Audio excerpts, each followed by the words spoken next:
আমাদের বাড়িতে কি তোমার খাওয়ার অসুবিধা হচ্ছে?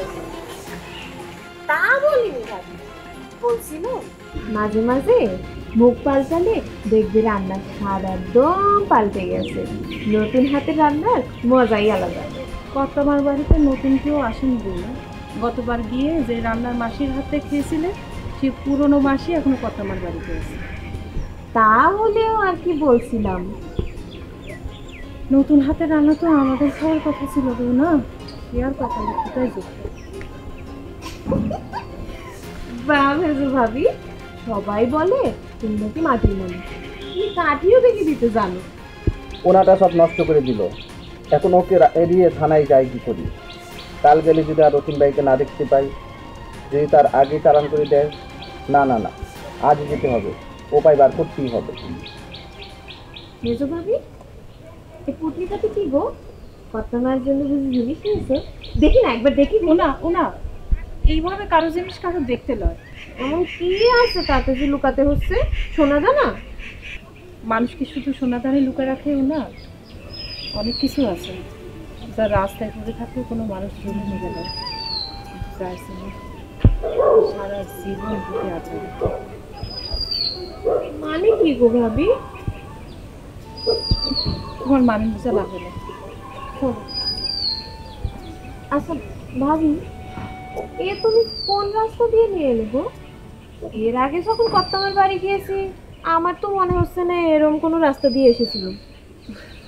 না আসলে আমরা তো হাঁটা পথে এসেছি, এই জন্য আমি তোমার অন্য রাস্তা দিয়ে নিয়ে এসেছি। এই তো আরেকটু যাবো, তারপরে গেলে কথা মানবে। আরো দূর? আরে বেশি দূর নয়, অল্প একটু। আসো তো, চলো চলো।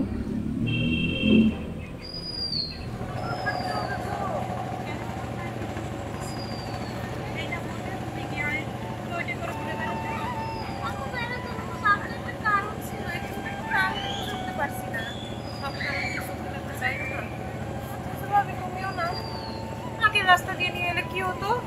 নতুন রাস্তা দিয়ে এনেছো, কত সময় লাগছে? না শোনো, আমি একটা কথা তোমাকে বলবো, মন দিয়ে শোনো। আমি একটু কাছে যাবো, বেশি দেরি করবো না, কাজটা সেরে আবার চলে আসবো। তারপর তোমার নিয়ে কর্তামার বাড়ি যাবো। সে পর্যন্ত তুমি একটু এখানে অপেক্ষা করো। দাঁড়াও চাচা, ও চাচা, চাচা আপনার ঢাকায় কি? ও আজি, তোমরা পেয়ারাকে আজি বলো? দেখি আসলটা পাবো।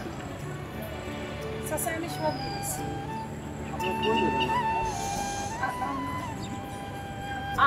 আমি একটা কাজে গেছি।